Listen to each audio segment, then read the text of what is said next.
Hi and welcome back. It's good to be with you. You know, Paul often writes in his epistles that we are living in dangerous and perilous times.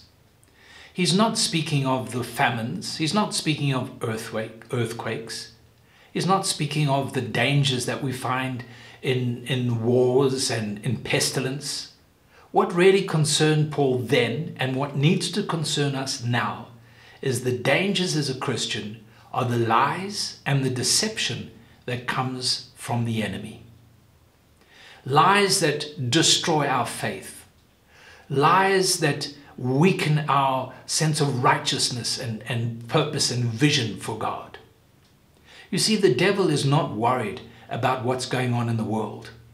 Very often I hear people talk about the world and say the devil is doing this, the devil is doing that. You know, that's not the devil. That's just the carnality of man. That's man's sinful nature at its worst. The devil doesn't worry about them. He's more concerned. His only concern is you and I. And we need to wake up to that fact. And we need to walk with care, caution, and discernment. I'm reminded of a story we find in Ezekiel chapter 8, where the Bible says the Spirit of the Lord came upon the prophet. And the Lord said to him, "What is that on the hill?" And he said, "That is the temple, the city of God." And in the prophet's heart and understanding, it was the place where God dwelt. It was the presence of God, where there was holiness and the righteousness and so on. That's what he saw from the outside. But the Bible says the Lord lifted him up and gave him a vision, as it were.